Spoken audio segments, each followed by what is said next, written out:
Pensions Administration Manager for Shropshire County Pension Fund. I took over from Debbie Sharp, so you won't have seen me last time if you came to the valuation meeting in 2022. I joined the team back in December 23, but I had worked for the team for quite a long period before that. I've worked at Warwickshire Pension Fund as well, so that's me. You might have spoken to me in the past about employer queries or members of my team. We are dotted around the room, so mostly around the edge.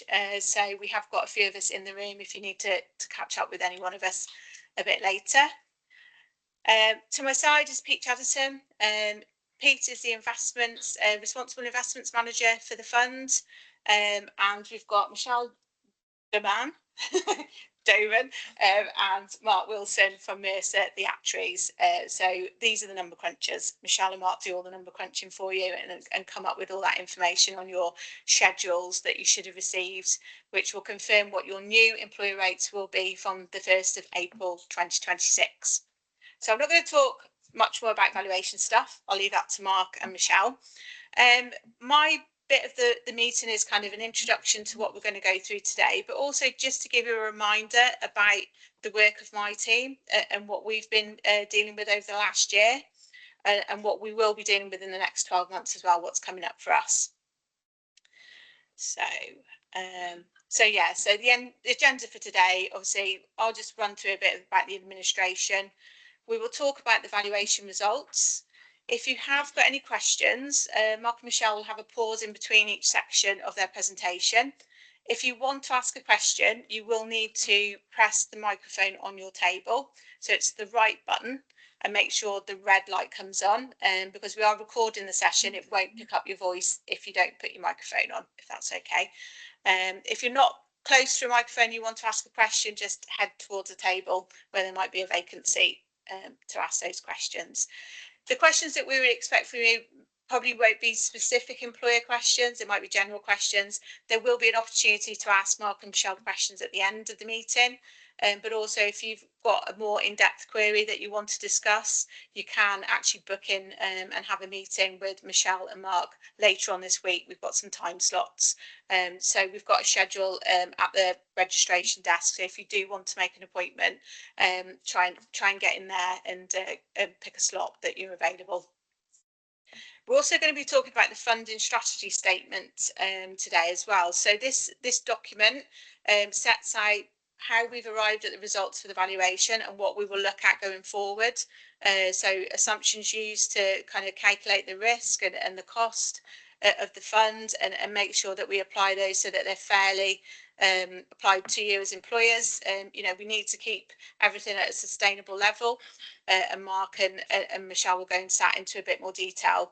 Because we've changed that document, we will need to consult with you afterwards. So you will get a copy of the draft document, which has been updated, and you will have opportunity to feedback on that.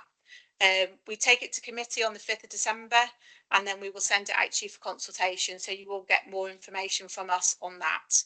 The consultation period will run till the end of January, so that you have got plenty of time to kind of feedback.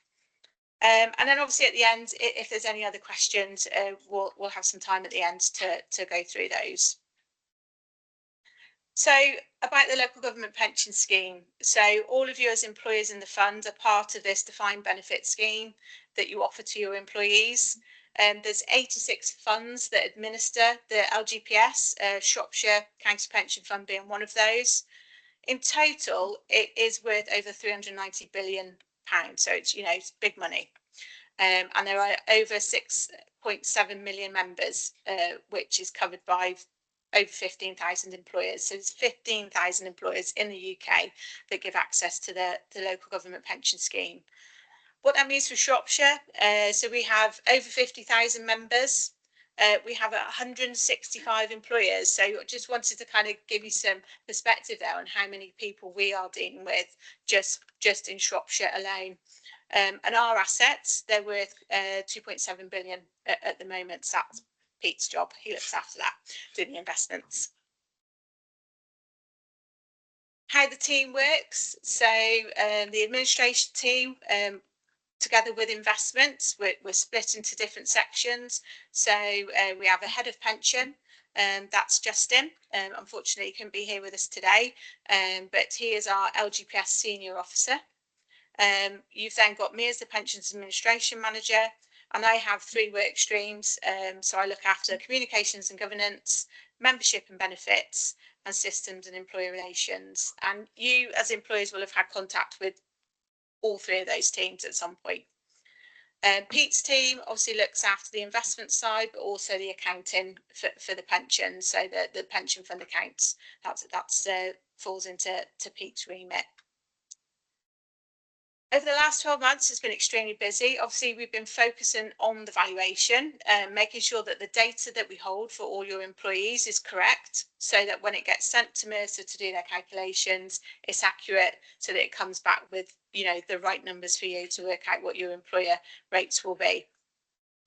We've also implemented new functionality to improve member experience. So that's our My Pension Online portal. I was talking to Simon, who looks at his all the time. So yeah, that's where if you are a member of the LGPS, you can log in and look at your own pension benefits. So that's really good. We're always trying to make that experience better for members. In May, we ended up with a totally new committee for pensions. So there's been lots of training for both committee and board to bring them up to speed with the work that we're doing for valuation. And also everything else that's going on in pensions, because there's quite a bit going on at the moment. Over the next 12 months, we will be waiting for information to come through from government in response to several consultations that they've released. So quite recently, we've had the Fit for the Future, which will change how pooling works. So that's the cut from 8 pools to 6 pools. So in our pool, we have more funds joining. And Pete has been doing a lot of work with our pooling company, LGPS Central, on that. We've also had access and fairness consultation come through, and this is looking at pensions gender gap, retrospective correction on partner benefits. So that's where my team are going to have to correct benefits for certain people. And then we've also just recently had the access and protection consultation, which will change normal minimum pension age for certain members, new fair deal, which is about extending protection on TUPE and pension arrangements, and access to pensions for councillors. So councillors and mayors will be able to come into the scheme. And also academy consolidation. So that's where academies can be have membership in several different funds, and they're looking to kind of consolidate into one fund. So there's lots of work going on in the pensions arena at the moment, as well as trying to maintain the business as usual service. So obviously dealing with our members, making sure their benefits are right and paying them out on time. There's also lots of change coming through as well. And, you know, on top of the business as usual, these are all extras that we're dealing with. One other big thing that's coming through is connection to the pensions dashboards. So I'm not sure if you've heard of this. This is where the government have got this plan that all pension schemes will be accessible on a dashboard. So a person can log into the dashboard and they would see all of their pensions in one place. So all pension schemes have been working towards connecting to that dashboard. And when it eventually goes live for members to use, we will be sending out communication to you to let you know that's happening and help you kind of share that message with your employees, with our members. So there will be more information coming out about that. There's lots of information on our website. So this is a great site for you to go to as a one-stop shop, hopefully, to find information out about the pension scheme. So not only if you're a member, but as an employer, there's lots of guides, and there's lots of information on there. There's lots of forms. We are currently just doing a review of the website, and we will be revamping it into New Year. So we will be sharing information with you about that change, but hopefully we'll make that navigation a bit simpler, so for employers you can find what you need on the website. That's not to say you can't contact the team. We have the pensions inbox. We have individuals that you'll speak to regularly that you can speak to either via email or by phone. There's also other resources for LGPS. So the LGPS, the LGA site has lots of information on there as well. So there's a HR guide, there's a payroll guide, and we will often refer to that when we're answering queries for you so that you can go and have a look. LGA also offer lots of employer training sessions as well. So that's a good resource there where you can actually register for training events with LGA. So that's it from me. If you need to get in touch with my team, there's the contact details. Slides will be shared after the event. But without further ado, I will hand over to Mark. I will stop sharing. Hopefully Mark can share his slides now, and I'll leave you to talk about valuation. Thank you. Thanks, Vicky. So good morning, everybody. Welcome to this session. Oh, failed at the first hurdle. So good morning, everybody, and welcome to this session on valuations and the funding strategy statement. The way we plan to play this morning is to pause for questions at the end of each section. So do let us know if you've got any questions to raise, but to keep the flow of the discussion, we ask if you just hold on to those thoughts until those break points. I think that will play best for us all. So if we turn to the agenda, so this morning we're going to start first, we're going to warm you up with some, we would call it basics. You might disagree. So those who've done valuations before, this will all be familiar territory, except that the environment has changed and the funding position has changed. And with that brings new considerations. So although you've been through this before, do listen carefully. There are some nuanced considerations for this valuation that both myself and Mark will talk you through. For those that haven't been through before, then hopefully this provides some useful context for you then when we go on to talk about the fund's results. I'll then hand over to Mark, who will take you through the nitty-gritty of this presentation today in terms of the results for the whole fund and the funding strategy more generally. And then finally, I'll come on to the funding strategy for the Shropshire Fund and what to expect when that comes through to you in December for the consultation. So if we turn then to the basics, so we move on one more slide. Oh, there we go. We've got a slight delay. Okay, so what are we actually doing when we're doing evaluation? Well, we're doing two things. Firstly, we're looking at what we call the past position. So that relates to looking at the cost of the benefits that have built up in the fund up to the date of the valuation. And those benefits, we're not just looking at the cost of paying pensions, but we're also looking at the cost of paying future pensions for members who've left employment, but the benefits haven't come into payment yet. So that's the deferred members, and also for current active members that are currently employed by you and contributing towards the fund based on their service up to the valuation date. Now, when we calculate that cost, we allow for the fact that you don't need to pay the benefits today for all of those groups. You've got time to save, put the money into, invest the money. So the fund invests the money on your behalf and you earn an investment return on that money. And so we, as part of the valuation, we take advance credit for some of that investment return that you expect to get in calculating the contributions that you need to pay today. And that is probably one of the most important concepts that you need to keep in your minds as we go through this presentation today in terms of that relationship between the investment returns that are allowed for in the calculations and the contributions you pay. And we will keep coming back to that as we go through. So when we calculate those costs, the liabilities, we then compare them with the assets in the fund to calculate whether or not there's enough money. If the assets are less than the liabilities, there's a deficit, and that triggers additional contributions that employers have to pay, which are known as the secondary contributions. And we don't say that the deficit all needs to be paid in one lump sum. You know, this can be a considerable amount of money, as you know, those who've been participating for a long time will be well aware. But actually the deficit needs to be made good over a reasonable period, which is known as the recovery period. Now, if you've got more than enough assets to cover your liabilities, then there's a surplus.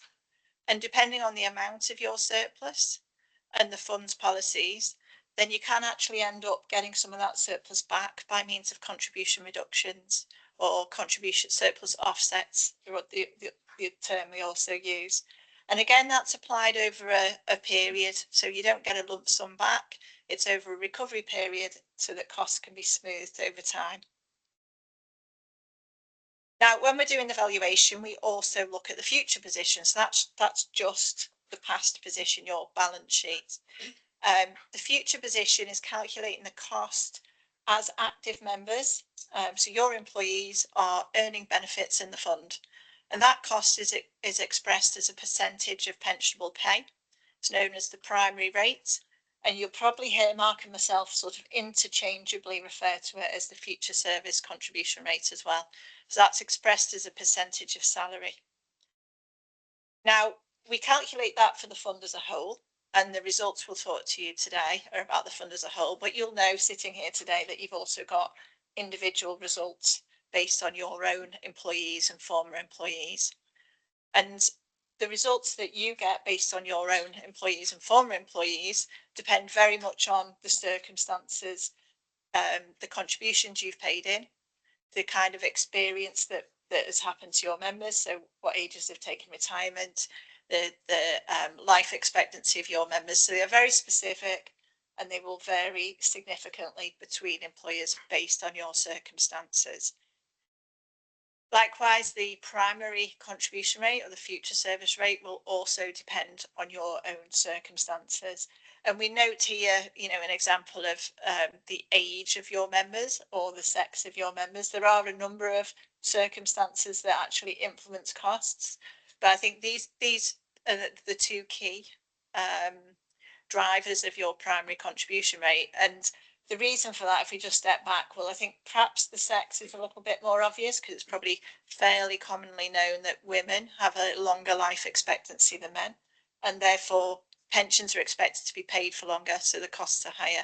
So depending on how many females are in your population, the costs will reflect that.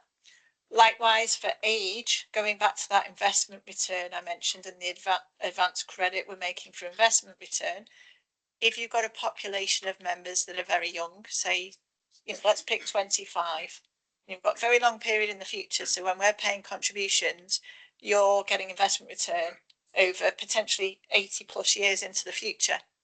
Whereas if your members are sort of an average, much older average age, sort of, in the 60s, then you can see you're getting much less investment return for the same pounds that you're investing. So you need to put more pounds in. So the cost for older members, everything else being equal, is actually more than the cost for younger members.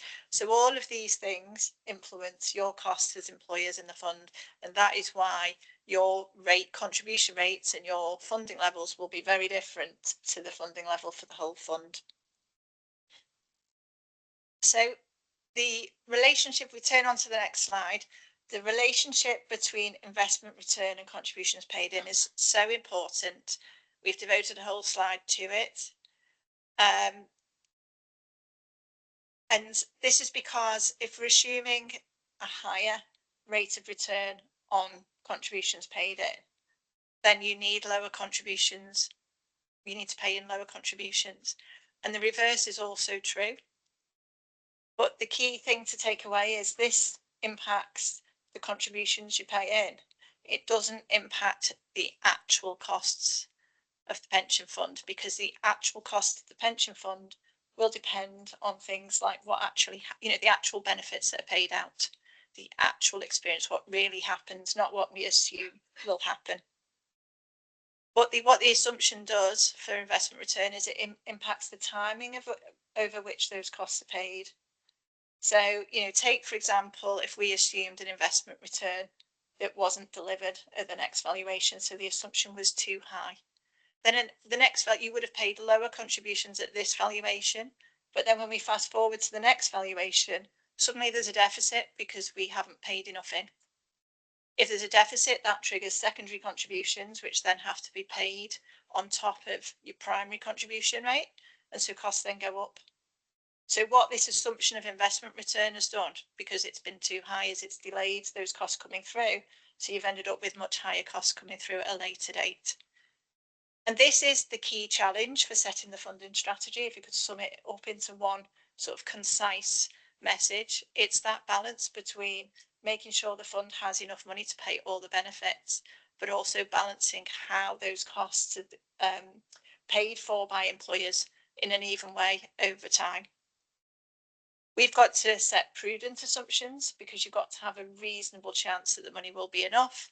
But what the fund absolutely doesn't want to do is price employers out of the fund by setting the bar too high. And this is particularly important because underwriting this pension fund is the UK taxpayer.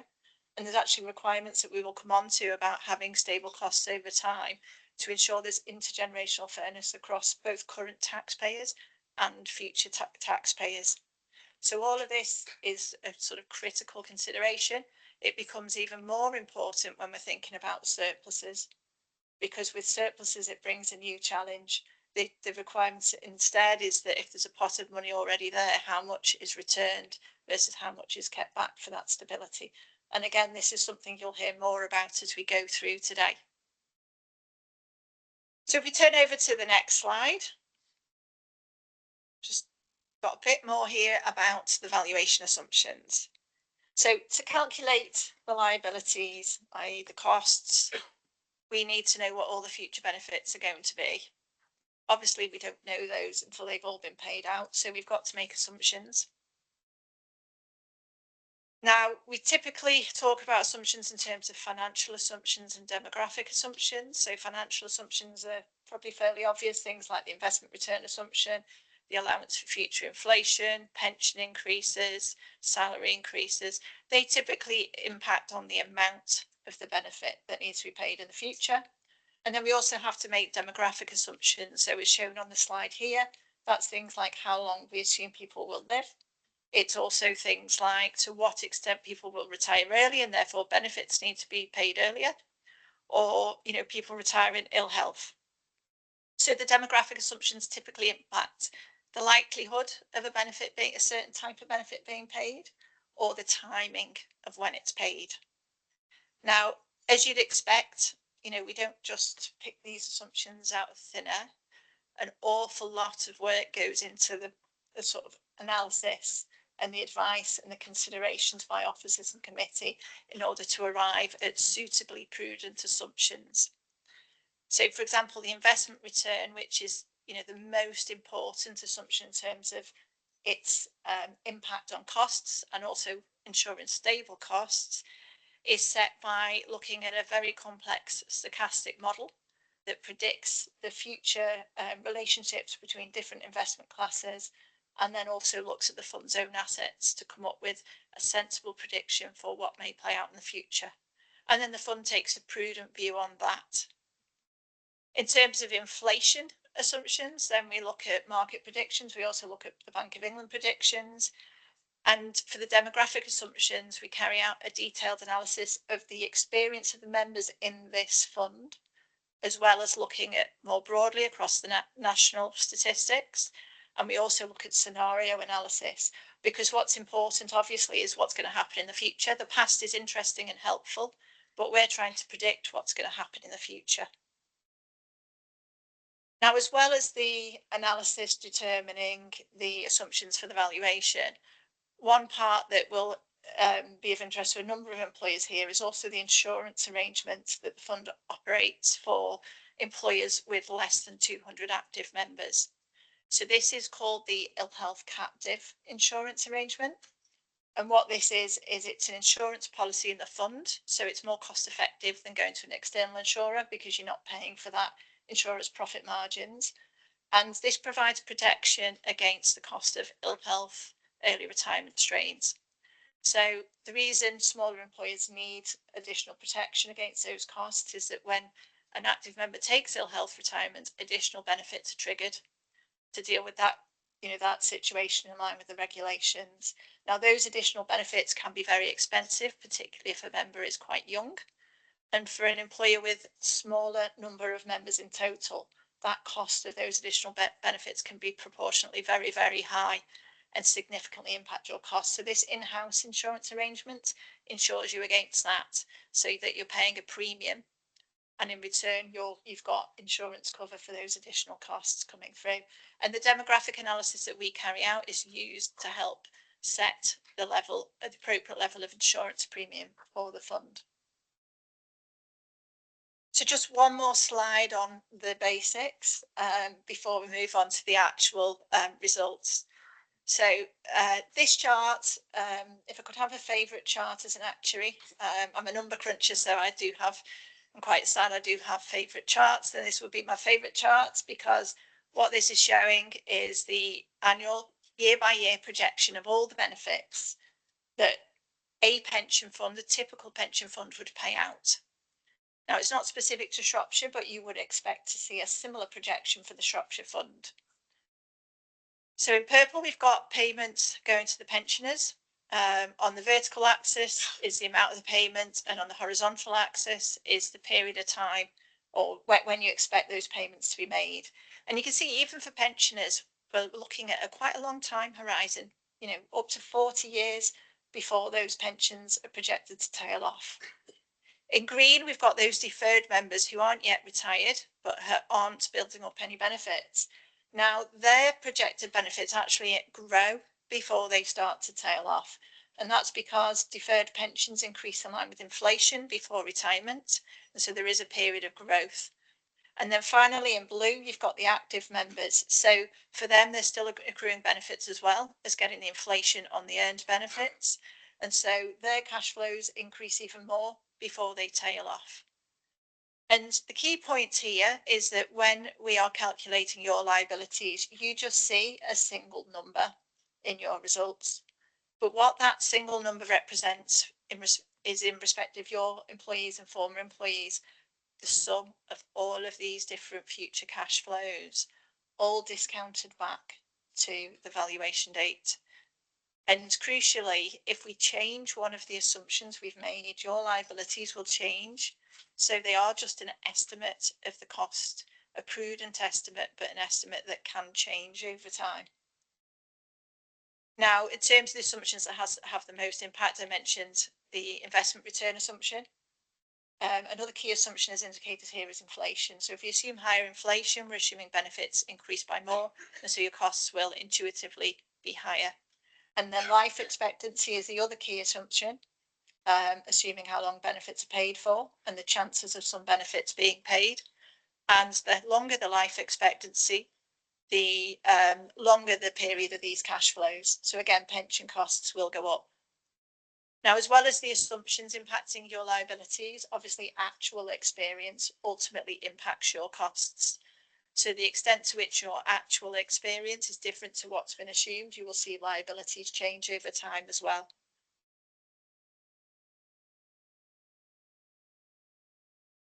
And then the final point I'll make before the handover is in relation to the impact of changing assumptions, which again, that will vary depending on your characteristics. So again, if you go back to that employee with members where the age is 25, then if we make a change to the assumption of inflation, then there's 25 years for that assumption to take effect. So it has much bigger impact than if the average age of your members is much higher, then the change in inflation assumption won't be very much. So there's all these different circumstances that the fund has to think about. So it's not just when setting the strategy, the fund isn't just thinking about the whole fund. It's thinking about how all these influences impacts the different employer positions to come up with a fair and sensible approach. So that's probably enough on basics, give you a grounding in actuarial science. If I pass over to Mark, he's going to talk you through the bit that you're probably most interested in terms of the fund's numbers and policies. Thanks, Michelle. Can I just check first there's no questions on that? Who wants to ask Michelle a difficult question? Disappointing. Okay. I'm going to then take us through the actual valuation results, covering as well some of the key considerations we've gone through as part of the valuation process. So we'll start by looking backwards a little bit. This chart shows the progression of the fund over the better part of this century.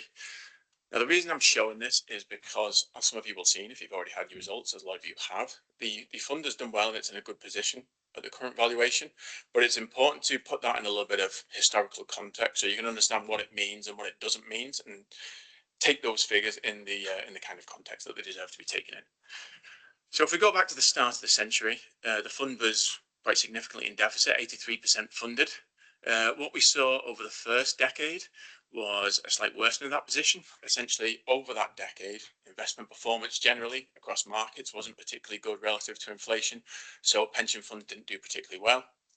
Towards the back end of the decade, we then, of course, had the financial crisis that impacted directly on the funds, both on the assets and on the liabilities. So in Shropshire's position, we ended up with a low of 76% funded in 2013. So kind of only had 3/4 of the assets that we thought we needed to actually pay the benefits. So quite a negative position there. Then over the next over the next 10 years or so, the position's improved quite significantly. Two main drivers of that. Firstly, strong investment performance, both from the fund specifically, but also from markets generally.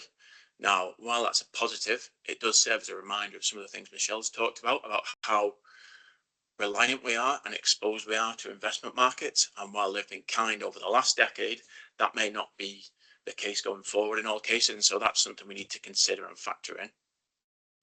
The other thing that's improved the position quite significantly is the deficit contributions that many of you have been paying.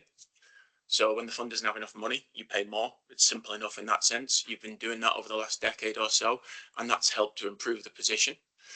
And that's something that, again, we're very aware of, and ideally we don't want to move back to a position where those deficit contributions are needed again. So on this slide, you can actually see the contributions that have been paid over the last few years or few valuation cycles. So starting at 2004, we were paying 14.2%. As that position worsened, those contributions increased.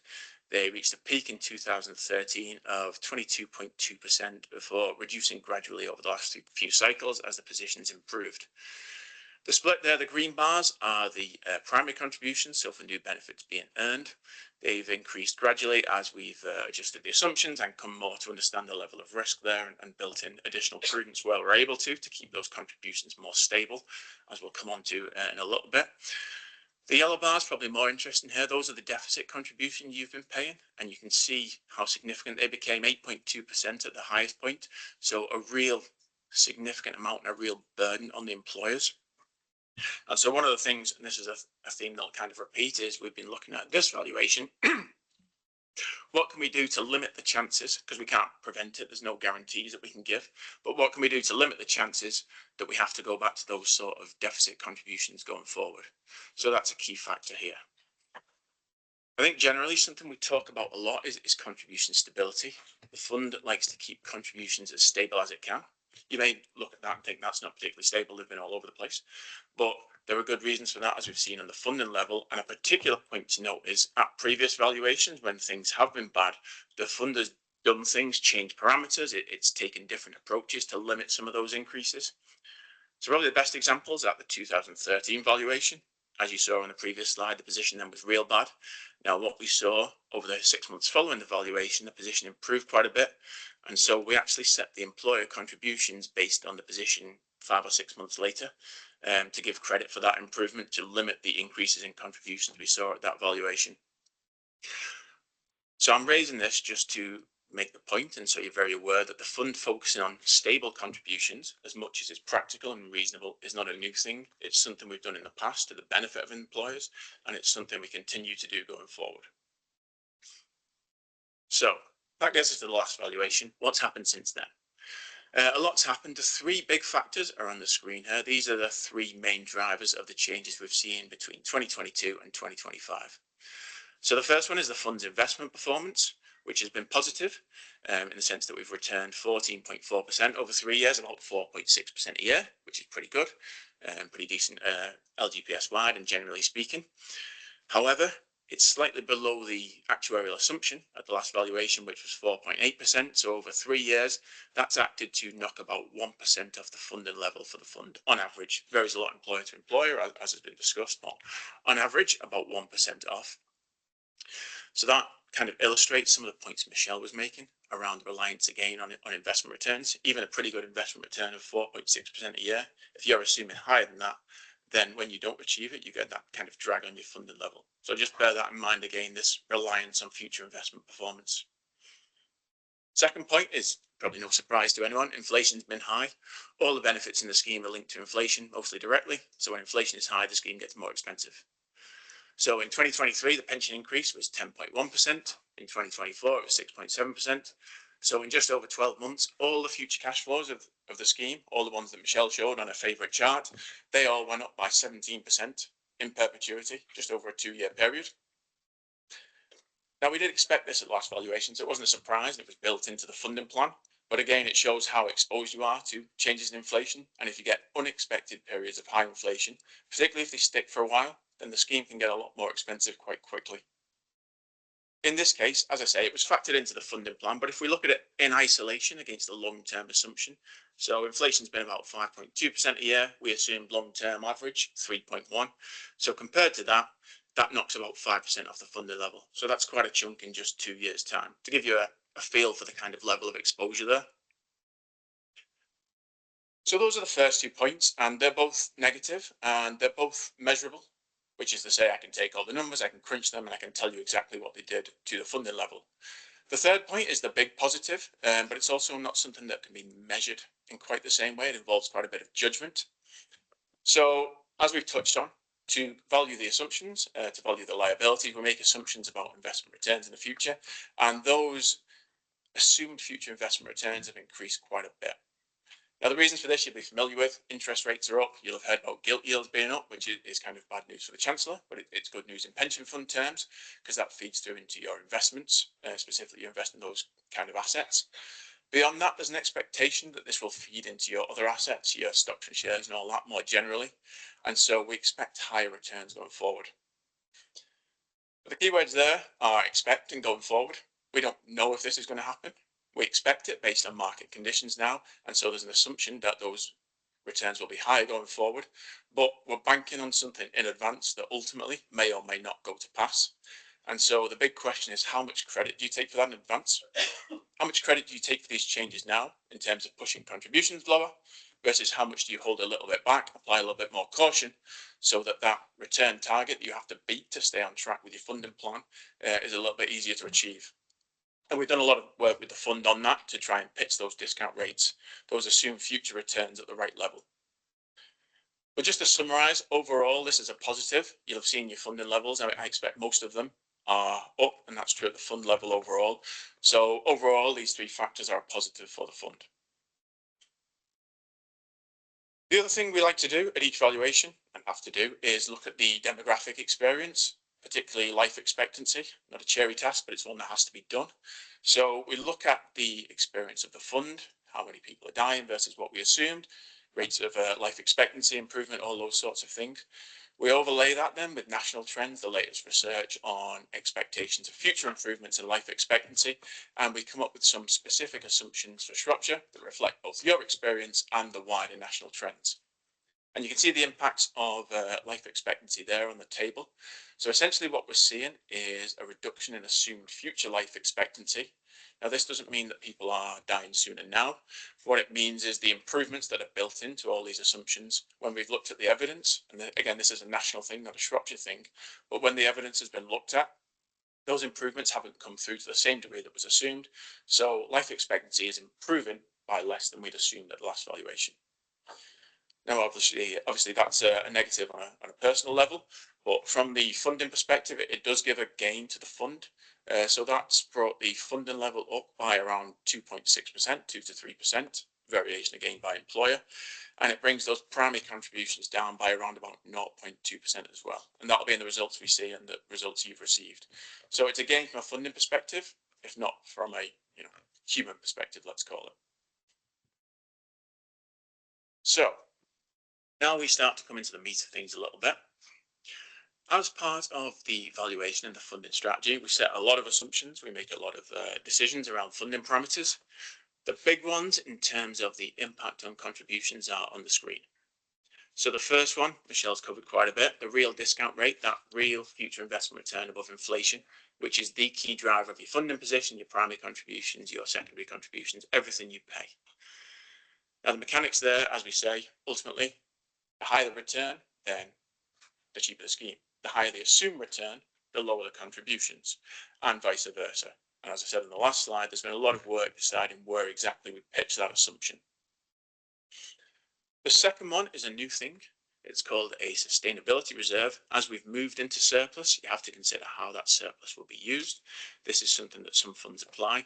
Essentially, the first X%, whatever it would be of surplus, is held back within the scheme. So rather than just straight away using it to drive contributions lower, you hold some back so that the improvements we're seeing at this valuation can be more stable going forward, and the fund's got a better chance of making those reductions stick in the longer term, or if they have to be reversed, to limit those reversals. So to keep contributions more stable, essentially, that's what it's there for. The third one is the recovery period. As has already been said, if there's a deficit or a surplus, we don't just settle it in cash on day one. Long-term funds, so it's removed over a long-term period. The longer that period is, again, the more stable the contributions, the less they'll move around valuation to valuation. Table at the bottom gives you a little bit of a feel for the impact of these assumptions. I'll say again, and it's particularly important to note here, this is fund average. These things can vary a lot employer to employer. So don't be wedded to them for your particular experience, but on average at fund level, this is roughly what we'll see. So firstly, if we change that assumed investment return by 0.1%, which if you think about it in the long term is absolutely nothing. But if we change it by just 0.1%, then the primary contributions change by around about 0.5% of pay on average, secondary contributions by the best part of 1% of pay. So a tiny change, a big impact. This really is your biggest assumption. It's your main driver of cost and contributions and everything. Sustainability reserve, obviously this only applies to employees who are in surplus by enough. And again, it doesn't affect your primary contributions. Secondary contributions, if you have one, then if you change that reserve by 5%, that changes those contributions by around about 2.5% of pay. Recovery period, if you change that by 3 years, again, and you might not think it, this is one that varies whether you're in surplus or in deficit. If you're in surplus, a 3-year change will change your contributions by around about 0.5% of pay. If you're in deficit, the impact will be a little bit bigger for various historic reasons. So, having walked you through each of these individually, now is when I say you shouldn't think about these things individually. What matters is the overall impact of them together and the impact it has on contributions and long-term sustainability and your funding position and so forth. The reason I say that's probably easiest to illustrate with an example. So let's say you say one of these should be lower. I could easily change another one to be higher and you pay the same contributions. They would offset. So to focus on any one of these is just the wrong way to look at it. What you need to do, and this is particularly important when you look at your results and when you respond to the consultation, consider them as a whole. Consider what the fund is trying to achieve in terms of striking a balance between reductions now and longer term stability. Consider what it's meant for your contributions and then respond in that sense in terms of your overall position rather than just focusing on any one of these things, because people can tend to hone in on one or the other, and it's not the most helpful way of looking at it. Right. If I can get a computer to work. Okay, back to the scales. This is my favorite chart just because it's simple, and we have to use it at least once in every presentation. This time we've used it twice to illustrate a slightly different point here. So this is a good news valuation. The funding position is up. Contributions on the whole, although not for every employer, but on the whole are coming down. So what has the fund considered here when it's decided where to pitch those contributions and these assumptions and funding parameters and where it decides to sit? There's a lot to consider here, and there's arguments both for using more of the surplus now to reduce contributions, and there's also arguments for holding it back and keeping things stable in the longer term.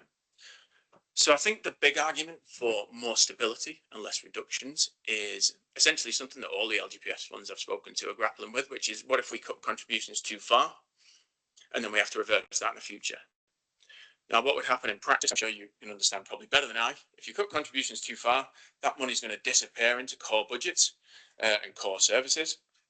If 3, 6, 9 years, whenever it is down the line, we've then got to turn around and double your contributions, for example, that money's already gone. And the only way to get it back is to cut those core services, those core budget items. And so the fund, if it cuts too far too soon, it can end up doing real damage to employers down the line, which is something we absolutely want to avoid. And so that's been one of the key considerations for this fund and all the LGPS funds. They're all grappling with this. Secondly, there's the regulation requirements. So the regulations explicitly require that you keep primary contributions as stable as you can.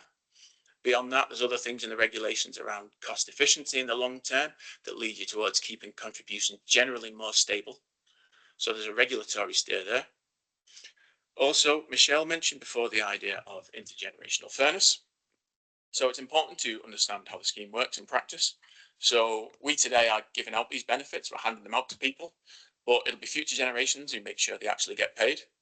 We sometimes get asked if we have pitched contributions at the right level, Michelle and I, and the truth is we'll probably never know. We'll probably be dead before that question can answer, because the scheme is such a long-term thing. So we need to recognise that we're passing on that burden, that responsibility to future generations, and so we have to leave them as well funded as we reasonably can, to limit as much as possible, or as reasonably possible, the chance that they have to then pay for benefits that we've granted to people. And the final argument for more stability, I'd say, is just all the long-term risks that the fund is exposed to. Long-term exposure to inflation, investment markets, demographic factors, climate change, which can affect all of these things. And then there's long-term economic exposure. Will the employers in the future be in a position where they can meet the needs of the fund to the same degree they can now? Can we rely on them to pay contribution increases in future if we're needed? All these things that the fund has to consider for kind of long-term stability and the long-term health of the fund. A lot of them can't be modelled in practice. The only way to address them through your funding strategy is to hold more money back, to apply some caution, so that if things do turn against you in the future, you have some margins, some buffers, whatever you want to call it, to absorb some of that negative experience. So that's the argument for kind of more stability. The arguments for lower contributions now, for giving more back now. The first, I'm sure you're all familiar with, is the budget pressures that employers are facing today. We spoke to a lot of employers, and Michelle and I have spoken to employers more widely across the country. We're well aware of the significant funding pressures right now, and it's incumbent on the fund to not add to that any more than we need to. So that's been a key factor when we've tried to pitch these contributions, hopefully at the right level, the funding pressures that employers are facing today. Second factor, I mentioned the intergenerational fairness, and while that is important, you can take those arguments too far. So you can always find like another risk to worry about. You can always look for a few more percentage points of certainty. You can always find a reason to be more cautious. But at some point you can push that so far, you're actually not being fair to the current generation. You're setting so much money aside that you're over benefiting the future, if you like, and you're hurting the employers of today. So we are aware of that, and that has been a consideration as well. It's the risk, you might say, of overfunding. So we put aside too much, we keep contributions too high, and we need to acknowledge that that has consequences for employers as well, real world consequences that need to be considered. And then the final factor is the, let's call it the government oversight. There's no direct steer as such from government on this, but the government actuaries department, they review the valuations after they've been done. And one thing they've said they're definitely going to look at quite closely this time is use of surplus to make sure it's being used fairly, is the way they're looking at it, so that neither too much nor too little is being returned to employers now versus held for the long-term benefits in the future. So those are all the things that the fund has had to consider and work through as part of this valuation to try and get contributions, parameters, assumptions at the right place. So, having said all that, where did we land? So this is the position for the fund overall. Again, I'll stress, employers can vary significantly for a variety of factors. Not all of you will have seen this level of experience. In fact, most of you will have seen something different, some better, some worse for various factors. But this is the fund average overall. So, last valuation, we were 99% funded, £22 million deficit. Contributions at the minute, average 19.1%, a lot of variation, but that's the average, which is 18.4% with a little bit, 0.7% to remove the deficit. Fast forward to 2025, the position is much improved. We've now got a healthy surplus, 335 million. Funding levels are 115%. Contributions are down significantly. Biggest change in contributions I've seen since I've been working on this fund in either direction by some margin. Primary contributions are down 2.7%. That's mainly the change in the assumptions, the discount rates, taking future credit, the things I talked about before. Secondary contributions have gone from small deficit contributions to much more significant surplus refunds, surplus offsets. And so overall, a move from 19% to 13%. Worth just looking at what's driven that, because I think it's quite informative and it brings to life some of the things I've talked about in quite a dry way up to now. So firstly, at the top, the discount rates, the assumed future returns, you can see what's happened there. We've increased those quite a bit. Future service, primary rate, we've not increased it as much because of that explicit requirement in the regulation to keep that rate more stable. Also because of a few other factors around how we set the discount rates. Past service, we've seen a bigger reduction, and that feeds through particularly into the funding level and also into the contributions overall. It's this change in discount rate that's the biggest driver of these improvements that we're seeing. That said, in some ways, relative to, for example, interest rates, you can still argue that these rates are quite prudent, perhaps even more prudent than last time, depending on how you look at it, but certainly a big increase there. And then we've got the sustainability reserve. We've introduced a 10% reserve for employers in surplus, and the smoothing period or the recovery period, however you want to call it, that's reduced by 1 year rather than 3 years. We've seen since the last valuation, both of those changes in the name of keeping contributions more stable in the long term. So where does all this leave us? I mean, when I think about this, I think about it as a valuation of extremes, really, compared to what we've seen in the past. I mean, it's a massive change in funding level compared to what we've seen at other valuations. Quite a big increase in the prudence as well. So increasing the caution built in to keep these contributions more stable in the long term. But that is, as I say, that is a huge reduction in contributions. It's around about a third in cash terms on average. It's far more than any of the changes I've seen before, as I say, and in particular, it's far more than any of the increases we saw in the bad times. So yes, a significant reduction, which is hopefully a positive for the employers on average. That said, with the prudence and the measures we've built in, it does leave the fund with some good options for keeping those contributions more stable in the future. If we do have negative valuations, there are things we can do to either prevent or hopefully limit increases going forward. Of course, there are no guarantees. The fund has a lot of exposure to a lot of factors, as I say, and contributions absolutely can go up still, and they can go up significantly. But the fund's done as much as I think it reasonably can to be in a position to help employers manage those if they do come to pass. Speaking of which, this slide, this just illustrates a little bit the reason for and hopefully the benefits of the reserve going forward. So what we've done is we've played around with our actuarial models, as we love to do as actuaries. We've projected forward to the next 2 valuations, and we've looked at the probability that we might have to increase the contributions from the 13%. So we kept everything the same, all the same funding parameters, same prudence, buffers, etc. Then the chances that contributions would have to go up, broadly speaking, is about 50-50. A little bit better than that average chance that we can keep them at current levels, but close to 50-50 chance. But in practice, if we did have a negative 3 years, if things don't go well over the next 3 years, then what we can do, instead of just putting contributions up, we can first look to the reserve to absorb that rather than turning straight round to the employers.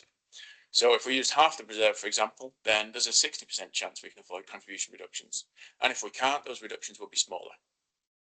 If things go real bad, then we can use up the full reserve, so the full 10%, and then there's a 65-70% chance that we can keep contributions at the current level.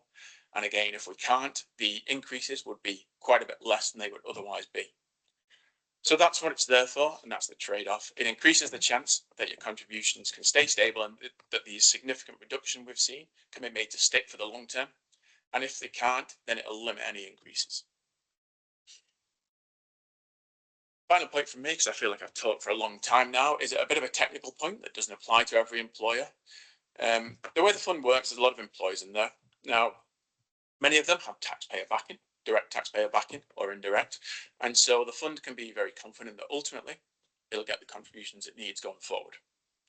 For some employers, this isn't the case. They're not backed by the taxpayer. And so the level of risk there is a bit different. And so the treatment is a bit different, or has been historically. Currently, what we do with these employers, and at the last valuation certainly, is they essentially had a choice where they could either provide a bond, which broadly speaking was designed to cover the amount they'd have to pay if they left the fund, which these employers can. Now, none of them took up that option. So what we did instead is we applied stronger or more prudent assumptions, which meant that they paid higher contributions on average to try and gradually bring down that risk. Now, what we're seeing for these employers at this valuation is because of the changes that we've talked about, that level of risk is actually greatly reduced. So those exit positions in particular are significantly improved from last time. Also, as I've touched on, the standard assumptions have got more caution in them in certain ways. They provide a higher level of protection generally than the last valuation. So given that, there isn't the same need for that additional protection because the risk isn't as high as it used to be. And so those employers have moved to something that's very close to the standard approach that's applied to all the other employers. So that won't affect you if you're not one of those employers, but if you are, then you'll probably see a bigger reduction in contributions on average than the other employers will see, albeit starting from a higher starting point. Okay, that was all I had. Are there any questions before we move on to the funding strategy?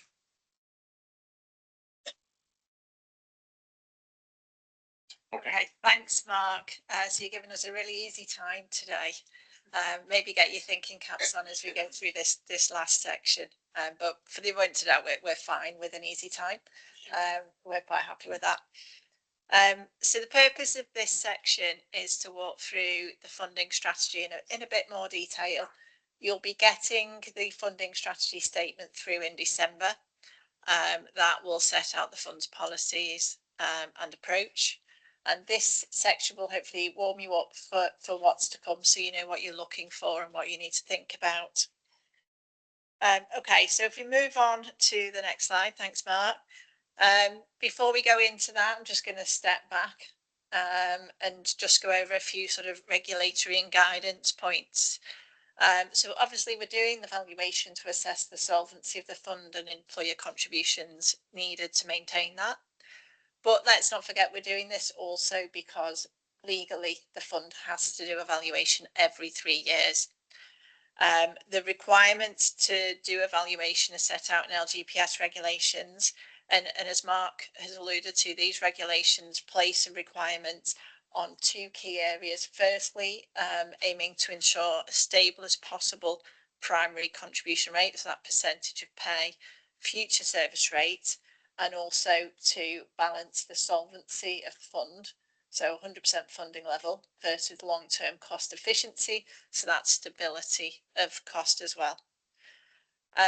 But on top of that, there's also a requirement for the Government Actuaries Department to review all the valuations in the LGPS in England and Wales. So they did that previously and they will do that as part of these valuations to assess the extent to which the fund has complied with the regulations for solvency and long-term cost efficiency.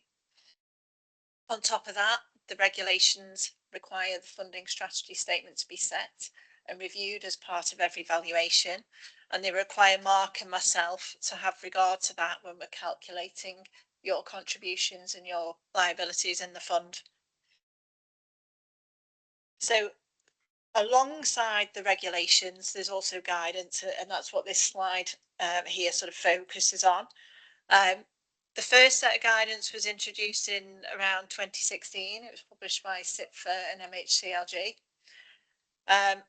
And since then, an awful lot has changed, as you will well know, and you've seen that through Mark's walking you through how the funding level, for example, has changed over the recent years. And the guidance itself, therefore, was reviewed last year with new guidance published in January. And there's been a number of significant changes in the requirements for the funding strategy statement in order to make sure it retains sort of best practice. Now, as the slide says here, the main purpose of the FSS is sort of threefold. It's to provide a clear and transparent fund-specific strategy to meeting the liabilities that supports that stable contribution rates objective, that ultimately provides a prudent approach to funding pension scheme liabilities. So we're not just making a sort of 50-50 bet. There's a good chance that the assumptions will be, that experience will be better than the assumptions, or at least as good. And ultimately to balance the different interests of the different employers, recognising how diverse your individual circumstances and characteristics are. So we turn over then and just look at what is included in the funding strategy statement.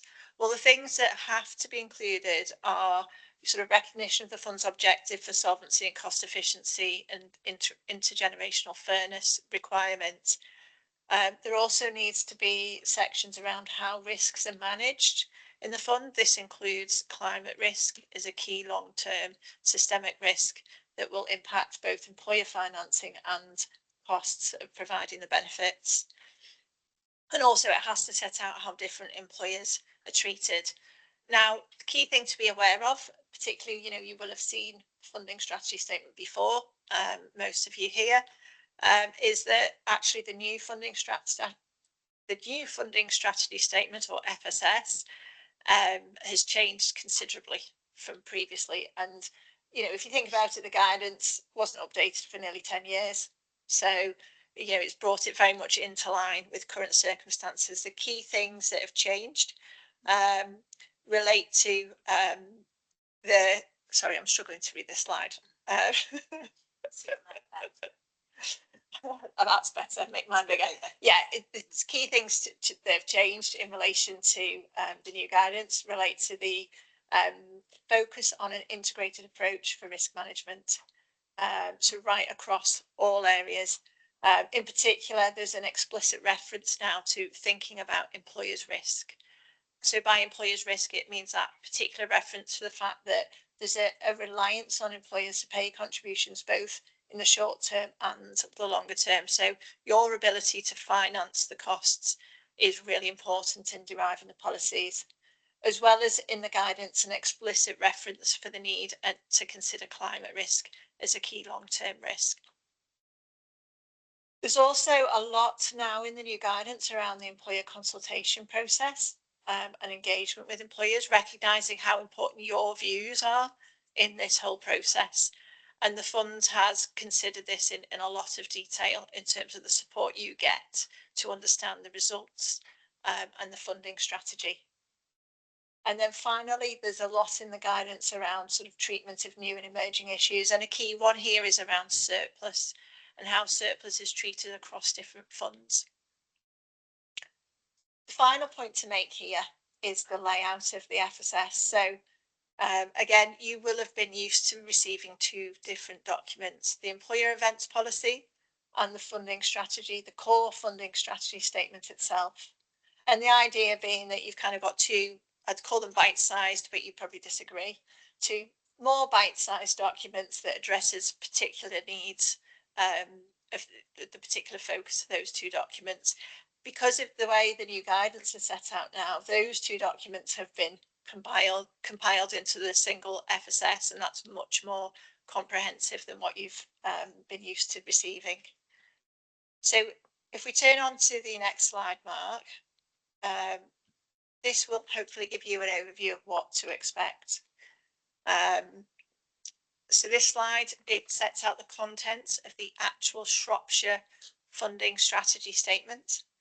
And you can see here it sort of comprises a central core part in line with the regulations and the guidance, followed by all of the fund's key policies relating to funding. So although it's a very large document, it's a one-stop shop for all the policies that might influence on your contributions. There's also a number of hyperlinks throughout the document to help you navigate what you need to know. The focus of what I'm going to talk about is what has changed, so that when you receive the document, you know where to focus your attention and sort of what's influenced your contributions, and how to provide your what to provide your feedback on. So firstly, there's two new policies. We've got a surplus policy in there. So previously you had a policy for how the fund dealt with surpluses and deficits, but because of the a number of employers now are in surplus, and that real focus on balancing stability, we've set out a separate surplus policy focusing on the areas Mark's talked about that balance between retaining surplus as part of the sustainability reserve or a buffer for volatility versus giving contributions back in terms of reductions. So the surplus policy focuses on how the fund determines that. The second new policy you'll see in the funding strategy statement is around, it's called the asset share policy. Now that isn't actually changing anything the fund or Mark and myself do, but primarily what that's dealing with is the fact that this isn't a sectionalised fund. You don't have sectionalised assets for each employer, but you do have an asset share that's notified to you as part of the valuation results. So what this policy does, it provides much more detail around how that share has been calculated. And the purpose of providing the policy primarily is to help you dealing with your auditor queries. You know, when you're doing your accounting, we often see a lot of auditor queries around how the assets have been calculated and, you know, sort of details around the approach. So hopefully, you know, if you get any queries around this in the future, you can point to the funds policy and close those down quite easily without need for referral back. So they're, excuse me, they're the new policies. There's also been a number of updates to existing policies. So firstly, perhaps obviously, if there's a separate policy for surpluses, there's obviously got to be a separate policy for dealing with deficits. So the deficit recovery policy is very similar to what the fund had before, but just to make you aware of one important change. So the process recovering deficits is that the recovery period reduces by 3 years at every valuation. The idea of this is that you're not constantly rolling out into the future this recovery of deficits, you're recovering deficits by a fixed end date. Now, that's reasonable, that's in line with what the Government Actuaries Department expects and checks for as part of their review. But you do get to the point where that deficit recovery period becomes very, very short. You end up with actually very volatile costs. And you can take that view to the extreme that, you know, you can only reduce it so far and then you're sort of into paying upfront deficit contributions, big lump sums. So one of the key change to that policy this time is to actually set a minimum period for recovering deficits, below which for employers that are ongoing in the fund, it won't reduce any further to help with that stability. So a minimum period of 12 years has been set for this valuation for recovering deficits. So if your recovery period would reduce by 3 years and it would take you below 12, then you'll be using a 12-year period. Now, many of you will be in surpluses, so you'll think, well, that's great. Doesn't affect me, but it's still important to bear that in mind because, as Mark has articulated earlier, then there's no guarantees against the deficit arising in the future. The other two policies that have been updated around admission and termination policies. So the admission policies, largely the updates impact on academy conversion. And also around outsourcing for academies in terms of providing more information around the approach. So not expecting that to impact anyone in the room here today. Termination policies, just the updates reflect the current economic circumstances in terms of how termination costs are calculated, as well as the approach if there's a surplus on termination in terms of streamlining the approach for dealing with the payment of surplus back to employers, and in particular that balance between payments to contractors and guarantors in particular. We've updated the employer risk management policy as Mark has described, so I won't go through that again. But a key one that I think you all need to be aware of is the notifiable events policy. So the purpose of this policy is to give you information on when circumstances change, when you need to notify the fund. And this is important for all employers because it allows the fund then to consider if those change in circumstances are material, then we can change the contributions that you pay to reflect that between the valuation. So it would only happen if there's a significant change, but it means that if you notify the fund, then the contributions will continue to be appropriate for your circumstances. So, for example, if your liabilities change materially, you had paid out a large bulk transfer somewhere else, so your membership's reduced, then, by notifying the fund, that allows the fund to consider whether a reduction in contributions is appropriate. So it's in your interest to be aware of this. It keeps your contributions at the right level.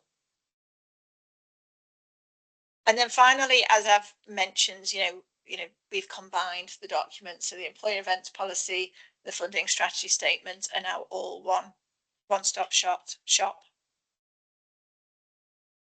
So if we turn over, we've just got a couple more slides now about the process. So you've currently got your results, and the FSS consultation will start at the beginning of December. In terms of how this consultation works, so there is a regulatory requirement to consult all employers, but this isn't just a tick box exercise. Your views do matter and do feed into the process. So, please do, when the FSS comes through, consider the parts of it that are important to you. And if you've got any feedback, bearing in mind your results and the impact to you, then feed those thoughts back to the fund. It's fair to say that the consultation process, whilst the regulations focus on the funding strategy statement, it hasn't just been, a one communication to you. The consultation process and the fund's approach has comprised a whole range of activities throughout the year. Obviously, you've got your employee result schedules, setting out your contributions. There's also, and there will be more videos to help you to understand those results and the funding strategy statement and the process the fund goes through, along with a frequently asked questions document to help you understand what you've got. And finally, there's also a chance, where you want to ask more questions around your rates and understand your results, the opportunity to book a session with Mark or myself to understand a bit more detail about your own personal results. So there's a full range of support that the fund provides, as well as obviously this meeting here this morning. Now, as I said, employer feedback is a really important part of the process, but ultimately, all that feedback's collated and considered by committee. Committee is responsible for taking the final decisions on funding strategy, and committee does that bearing in mind the needs of the range of different employers and your circumstances. So the final slide we've got for you is again one on process. So this is just to walk you through the final timeline. So the green and purple blobs are where we are today. Employee results and the funding strategy statement document due to land in a week or two's time on your doorstep. And the employer one-to-one sessions can be booked in later this morning. After that, so there's a period for you to consider results and to consider the funding strategy statement and feedback your reviews, your views. They're collated and shared with committee, and you're also asked to sign your contribution schedules to and return those to the fund to acknowledge receipt of those. And then finally, it's largely a process for committee to sign off the strategy. Mark and myself finalise the rates and adjustment certificate and our report on the valuation, all of which needs to be done by the 31st of March 2026. Probably sounds quite easy, but what this doesn't show is the significant amount of work done by Vicky, Pete, Justin, Cheryl, the team, committee, to get to where things are today. As you'd expect, this is a big event in terms of determining your contributions and getting this right. And an awful lot of work goes on under the bonnet to get to where we are today. So that takes us to the end of our session. Final opportunity to give Mark and myself a hard time in relation to what we've said here today. Otherwise, there's the one-to-one sessions where you can give us a grilling there. Any questions? You just put your microphone. Yes. Sorry, otherwise it won't catch it. Yeah. Thanks. There we go. I think that's on. I just had one about the sustainability reserve and whether that's held at an employer level or a fund level, and how that's sort of decisions about deployment. It applies to the fund and it applies to each employer. Obviously, each employer that's in surplus, if you're in deficit, then it wouldn't apply. But yes, every employer will have their own reserve and it will be for your particular benefit. So generally, the fund is not formally segregated, but everyone's responsible for their own position. So the fund holds the assets and you're responsible for your individual experience, position, and just like that, you would have your own reserve.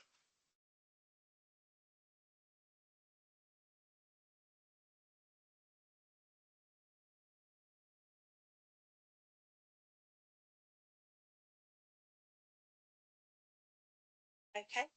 I'd just like to say thank you to Mark and Michelle for the presentation this morning. Hopefully you find it helpful and useful to bring some context to your result schedules that you've received. If you are happy with your results, you are okay to sign that off and send it back to the fund, just so that we know that you've agreed to those. That does need to be sent by the end of January. If you've got any questions on your own results, Mark and Michelle will be around after the meeting. But if you want to book in an actual slot, a time slot to talk to them on an individual basis, a one-to-one basis, that will be on a Teams call.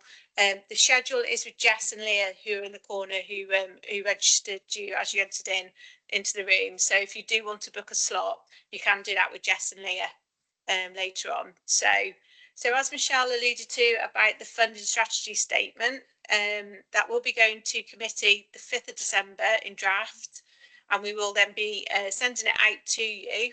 So you will get the draft strategy, some frequently asked questions, a video that will help just to explain a bit more about the document.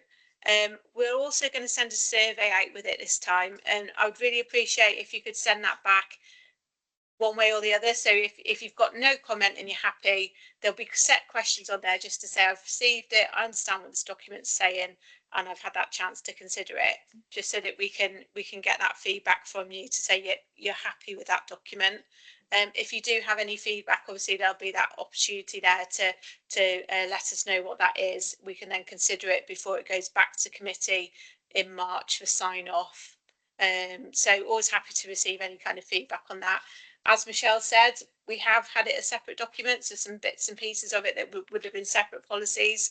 So it is quite a comprehensive document, and I appreciate we'll send it to you just before Christmas.